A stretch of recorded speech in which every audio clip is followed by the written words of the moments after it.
Good morning students. आज हम differential equation का चैप्टर 3 स्टार्ट करेंगे, जो कि है linear differential equation with constant coefficients, यानी कि अचर गुणांकों वाले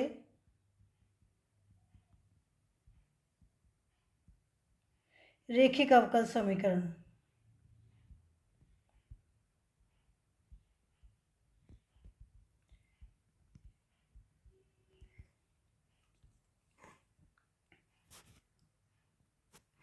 अब इसमें हम सबसे पहले लीनियर डिफरेंशियल इक्वेशन लिखते हैं कि वो क्या होती है। रेखिक अवकल समीकरण होती है अगर हम किसी भी nवीं कोटि का या nth डिफरेंस का जनरल समीकरण लिखें तो वो जनरल समीकरण होता है d⁻n y dxn plus p1 dny upon dxn plus यहाँ पर n-1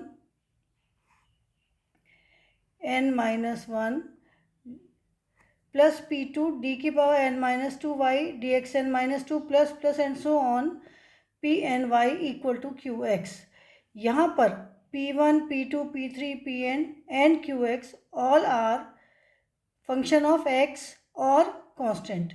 ये जितने भी हैं हमारे पास में p1, p2, p3, pn ये कांस्टेंट होंगे, तब हम इस इक्वेशन a को linear differential equation with constant coefficients कहते हैं, यानी कि अचर गुणांकों वाले रेखिक अवकल समीकरण, जिसके बारे में अब हम आगे पढ़ेंगे।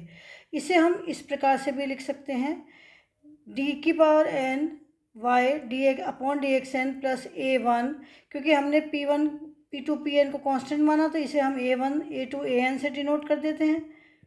तो यहाँ पर a1 dn-1y dxn plus a2 dn-2y upon dxn-2 plus and so on a_ny is equal to qx। यहाँ पर ये जो हमारा dn अपॉन dxn है, इसको हम dn से डिनोट करें तो हम इस वाली समीकरण को ऐसे लिख सकते हैं dn plus a1 dn-1 plus a2 dn-2 plus and so on plus an into Y equal to q of x। तो इस पूरे को अगर हम फंक्शन ऑफ d से रिप्रेजेंट करें तो हम क्या कहेंगे, ये जो हमारी समीकरण है c, ये हो जाती है function of dy equal to q of x। अब d यहाँ पर हमारे पास में क्या है, अवकल संकारक यानी कि डिफरेंशियल ऑपरेटर। अब हम general solution of a linear differential equation ज्ञात करेंगे। तो general equation of linear differential equation यानी कि रेखिक अवकल समीकरण का व्यापक हल। अब व्यापक हल करने के लिए हम क्या करेंगे, जो हमको ये जो समीकरण दी हुई है this is equal to qx, इसमें सबसे पहले हम qx को 0 मान लेंगे और इसके बाद इसके हमने कम्प्लीमेंट्री फंक्शन निकालेंगे और फिर वापस से qx और qx के हम पर्टिकुलर इंटीग्रल निकालेंगे और उन दोनों को जोड़ देंगे तो वो जनरल सॉल्यूशन हो जाता है। इस चैप्टर में हम कॉम्प्लीमेंट्री फंक्शन के बारे में पढ़ेंगे। तो कॉम्प्लीमेंट्री फंक्शन होता है हमारे पास में, पहले हम समीकरण के निम्न रूप पर विचार करते हैं f dy इक्वल टू 0, यानी कि हमने qx इक्वल टू 0 को qx इक्वल टू को हमने qx इक्वल टू 0 हमने मान लिया। ये हमारा होमोजीनियस पार्ट कहलाता है। जब हम qx बराबर 0 रख देते हैं तो ये जो फंक्शन है ये होमोजीनियस पार्ट कहलाता है। तो इस रेखिक अवकल समीकरण में इस वाले में ये अब जैसे ये अगर n डिग्री का है तो n सॉल्यूशन होंगे, 2 डिग्री का तो 2 सॉल्यूशन होंगे। तो सपोज इसके y1, y2, yn इसके सॉल्यूशंस हैं। इसके एक घात स्वतंत्र हल है, यानी कि लीनियरली इंडिपेंडेंट सॉल्यूशंस है, जो कि आपने फर्स्ट ईयर में एलपीपी में लीनियरली डिपेंडेंट और इंडिपेंडेंट पढ़ा हुआ है, तो वो आप उसमें से दोबारा से याद कर लीजिए। तो c1y1 plus c2y2 plus cny हो गया, ये हमारा ये भी एक हल हो गया हमारे पास में, जहाँ पर कि c1, c2, cn हमारे पास में आर्बिट्री कांस्टेंट है। दैट इज अवकल समीकरण 1। ये जो अवकल समीकरण 1 है हमारे पास में, इस अवकल समीकरण 1 अथवा 2 का पूरक फलन व्यंजक 4 है। तो ये हमारे पास में व्यंजक 4 हो गया। अब इसको हम कैसे लिखेंगे, c डॉट f यानी complementary function equal to c1y plus C1y1 plus C2y2 plus CnYn equal to u of x और FD of u equal to 0। तो और पर्टिकुलर इंटीग्रल जो होते हैं वहाँ पर हमको QX is not equal to 0 मानना पड़ता है, जो कि नॉन होमोजीनियस पार्ट होता है। इसको हम नेक्स्ट वीडियो में करेंगे। अभी हम कॉम्प्लीमेंट्री फंक्शन कैसे निकालते हैं उसके बारे में जानकारी करेंगे। कॉम्प्लीमेंट्री फंक्शन निकालने के लिए हम ऑक्सिलरी इक्वेशन पहले निकालते हैं। माना कि अवकल समीकरण, ये जो हमारी अवकल समीकरण हमको दी हुई थी इक्वेशन नंबर 1, ये इस अवकल समीकरण का सॉल्यूशन, एक सॉल्यूशन हमने माना कि e की पावर mx है, तो हम y की जगह e की पावर mx रख देते हैं, क्योंकि एक सॉल्यूशन है तो हमने यहाँ पर y इक्वल टू e की पावर mx रखा। अब y इक्वल टू e की पावर mx रखोगे तो जब इसको पूरे को खोलोगे आप, तो यहाँ पर dy भी आएगा, डी स्क्वायर वाई भी आएगा, डी क्यूब वाई भी आएगा, up to D N Y भी आएगा। तो हम इसको डिफ्रेंशिएट कर लेते हैं। डी वाई इक्वल टू क्या हो जाता है, इसको डिफ्रेंशिएट करिए इस वाले टर्म को, एम ई की पावर एम एक्स, ये आ गया। इसके बाद में डी स्क्वायर वाई को डिफ्रेंशिएट करेंगे तो एम स्क्वायर ई की पावर एक्स आ गया। फिर डी क्यूब वाई को करेंगे तो एम क्यूब ई की पावर एम एक्स आ गया। इसी तरह से जब हम एन टर्म्स तक करेंगे तो ये हमारे पास में आएगा D N Y equal to M की पावर एन ई की पावर एम एक्स। तो यहाँ पर हम सब जगह एम की पावर एन रख देते हैं। तो डी एन की जगह हमने क्या रख दिया यहाँ पर, एम की पावर एन। तो एम की power N plus A1 M की power N minus 1 plus A2 M की power N minus 2 and so on plus AN into बाहर जो हमारे पास में y बराबर e की पावर एम एक्स सब रख दिया। अब क्योंकि e की पावर एम एक्स 0 के बराबर नहीं हो सकता, वो हमने फंक्शन लिया y इक्वल टू e की पावर एम एक्स, इसलिए ये अंदर वाली जो टर्म है इसको हमने 0 के बराबर कर दिया। क्योंकि गुणनखंड में जब दो गुणनखंड होते हैं तो दोनों अलग अलग 0 के बराबर होते हैं, पर क्योंकि ये 0 के बराबर नहीं है तो ये तो होगा ही। तो एफ एम ये हमारा फंक्शन ऑफ एम हो गया। तो ये function of M equal to किसके बराबर हो गया, 0 के बराबर।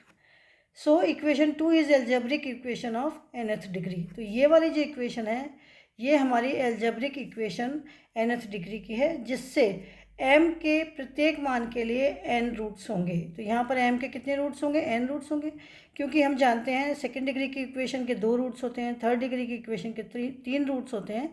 तो ये n डिग्री की इक्वेशन है तो इसके nth रूट होंगे। And E M X is solution of equation 1। और जो इक्वेशन 1 है हमारी ये वाली, इसका एक सोल्यूशन होगा ई की पावर एम एक्स। अब समीकरण 2 को हम समीकरण 1 का सहायक समीकरण कहते हैं। ये जो समीकरण 1 है इसका एक सोल्यूशन तो हो गया y इक्वल टू ई की पावर एम एक्स, और जो दूसरा हमारा सोल्यूशन हुआ उसको हम ऑक्सिलरी इक्वेशन या सोल्यूशन ऑफ इक्वेशन 1 को हम ऑक्सिलरी इक्वेशन कहते हैं।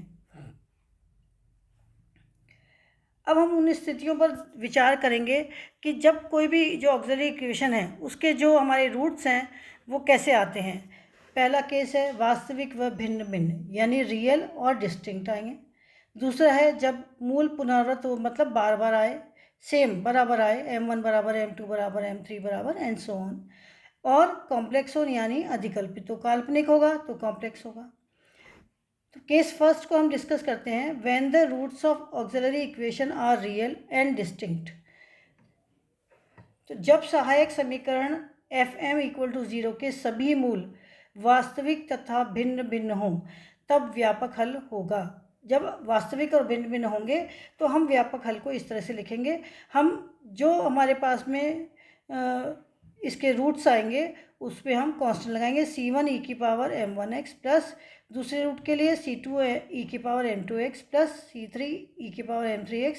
जितने भी रूट्स भिन्न भिन्न आएंगे उसको हम इस तरह से लिख करके सबको जोड़ देंगे। तो ये हमारा हुआ फर्स्ट। सेकेंड है when the roots of auxiliary equation are repeated. जब कोई भी रूट हमारे पास रिपीट हुआ, जैसे सपोज हमारे पास m1 इक्वल टू m2 हुआ, ठीक है, इसको हम m से डिनोट कर दें। तो इसको जब इस तरह का रूट आएगा तो जो सॉल्यूशन आएगा उसको हम इस तरह से लिखेंगे, c1x plus c2 into E की पावर mx। चाहे तो हम c1 प्लस c2x भी लिख सकते हैं, और बाकी जो रूट्स अलग अलग हैं उनको इस तरह से लिखेंगे जैसे कि मैंने आपको यहाँ पर ये पहले बताया था। ये अब अगर 3 रूट समान हो, अभी तक तो मैंने आपको लिखाया 2 रूट समान हो। अब यदि 3 रूट समान हो, मतलब m1 बराबर m2 बराबर m बराबर m, तीन रूट समान हो तो हम क्या लिखेंगे, c1x² plus c2x plus c3 into E की पावर mx। बाकी सारे जितने भी बचेंगे उनको ऐसे लिखेंगे। इसी तरह से यदि मूल m r बार रिपीट हो तो हम क्या लिखेंगे, m1 बराबर m2 बराबर m3 बराबर mr is equal to m। तब समीकरण 1 का व्यापक हल क्या होगा, y equal to c1 plus c2x plus c3x² and plus and so on C R X की पावर r-1 ई की पावर mx प्लस बाकी जो अलग अलग होंगे उनको फिर इसी तरह से लिखते चले जाएंगे। तो ये हमारे दो तरीके हुए लिखने के। अब हम तीसरा तरीका लिखते हैं। केस थर्ड है when the roots of auxiliary equation are complex. यदि सहायक समीकरण के मूल अधिकल्पित होंगे तो वो पेयर्स में होंगे। हमेशा अधिकल्पित मूल जो है वो पेयर्स में होते हैं, क्योंकि आपको पता है जब आप x equal to -b plus minus under root of b² minus 4ac निकालते हैं सेकेंड डिग्री में, इसी तरह बाकी में भी निकालेंगे तो जो भी कॉम्प्लेक्स आएंगे हमारे पास में मूल रूट्स वो हमारे हमेशा पेयर्स में आते हैं। तो यदि एक root alpha plus iota beta है तो दूसरा root alpha minus iota beta होगा, जहाँ पर alpha and beta are real. तो 1 का सॉल्यूशन क्या होगा, y equal to c1 E की power alpha beta into X plus c2 E की power alpha minus beta into X which is equal to, इसको हम इन दो तरीके से भी लिख सकते हैं। एक ई की power alpha X A cos beta X plus B sine beta X और सी ई की power alpha X cos beta X plus D. ये हमारे कुछ सब्सटीट्यूशन करके ये निकल जाते हैं। ई की पावर एक्स को हमने खोल दिया cos theta plus iota sine theta से और फिर इसको कंपेयर करके हमने ये इस तरह से निकाला है। ये आप याद रख लेंगे और हमेशा इसको लिखते रहेंगे। यदि कॉम्प्लेक्स रूट भी रिपीट हो तो उसी तरह से जैसे कि हम वास्तविक रूल के लिए करते हैं वैसे ही कॉम्प्लेक्स के लिए आएगा c1 plus c2x into E की power alpha plus iota beta X plus c3 plus c4x alpha plus iota beta X. इस रूप में हम लिखेंगे, या हम लिखेंगे E alpha X plus a1 plus a2x cos beta X plus यहाँ से बीटा लगेगा b1 plus b2x sign beta x के रूप में भी हम इसको लिख सकते हैं। अब हम कुछ एक दो क्वेश्चंस कर लेते हैं ताकि आप इसको समझ पाएँ कि हमने क्या पढ़ा है। तो क्वेश्चन नंबर 1 है D cube Y upon D X cube minus 13 D Y upon D X minus 12 Y equal to 0। Solve the following differential equation. इस डिफरेंशियल इक्वेशन को अपने को हल करनी है। तो इसको हल करने के लिए हम क्या करेंगे, ये हमारे पास में ऑक्सिलरी इक्वेशन कौन सी आ गई, D cube minus 13d minus 12 equal to 0। तो इसको हम क्या करेंगे, फैक्टर कर लेंगे। कैसे करोगे आप, जब ये क्यूब में आ जाती है तो हम यहाँ पर क्या करते हैं, d इक्वल टू 1 रख देते हैं, सेटिस्फाई होती तो ठीक है, -1 रख देते हैं, पहले 0 रख देते हैं, फिर 1 रख देते हैं, -1 रख देते हैं। इस तरह से हम इसको निकालेंगे। तो ये हमारे पास में आएगी, जैसे हमने -1 रखा तो ये 0 के बराबर हो जाएगा, तो एक फैक्टर इसका d+1 हो गया। तो ये d+1 into d+3 into d+4 equal to 0। It means d equal to -1 -3 and 4। ये तीनों अलग अलग हैं तो हम इनको क्या लिखेंगे, c1 ई की पावर mx, तो ये क्या है -1 है तो ये -x। c की पावर e2 माइनस m2 क्या है यहाँ पर -3 है तो -3x प्लस m3 कितना है हमारे पास में 4, तो c3 ई की पावर 4x। तो ये हमारा आंसर हुआ। इसी तरह से हम क्वेश्चन सेकंड देखते हैं। क्वेश्चन सेकंड है d² प्लस d प्लस 1 का whole square into d minus 2 into Y equal to 0। अब यहाँ से ये जो हमारा ऑक्सिलरी इक्वेशन है, सहायक समीकरण इसका क्या होगा, m², हम d की जगह m रख देंगे तो m² प्लस m प्लस 1 का whole square into m minus 2 का होल स्क्वायर। अब यहाँ से एक तो m माइनस 2 बराबर 0 हो गया जिससे कि m बराबर 2 आ गया, दूसरा m² प्लस m प्लस 1 के होल स्क्वायर, तो ये दोनों 2 में हो गए। अब यहाँ पर इसको हम इस वाले समीकरण को हम कैसे खोलेंगे, ax² plus bx plus c बराबर 0। तो इसके रूट्स क्या हो जाते हैं, that implies x equal to क्या होता है -b plus minus under root of b² minus 4ac upon twice of a। ये वाली चीज़ हम यहाँ रख देंगे इसमें, तो हमारे पास में आ जाएगा m equal to -1 plus minus under root of 1 minus 4/2, comma दूसरा आ जाएगा -1 plus minus under root of 1 minus 4/2, same आ जाएगा दोनों, और यहाँ से m बराबर 2 आ जाएगा। तो इन दोनों को मैंने सिंप्लीफाई किया तो ये हो गया -3 की जगह आयोटा आ गया, तो ये हो गया -1/2 plus minus iota √3/2, -1/2 plus minus iota √3/2, 2। अब यहाँ पर 4 मूल हमारे रिपीट हो रहे हैं कॉम्प्लेक्स के, तो इसके लिए हम पूरक फंक्शन हमारे पास में क्या हो जाएगा, कम्प्लीमेंट्री फंक्शन इक्वल टू हो जाएगा e की पावर, ये 1/2 हम बाहर निकाल देते हैं क्योंकि ये सारे में कॉमन है, e की power -1/2 c1 plus c2x cos √3/2 into X plus c3 plus c4x into sine √3/2x dx, ये हमारा आंसर हो जाएगा। तो इस तरह से आपको अचर गुणांकों वाले रेखिक अवकल समीकरण को हल करने हैं।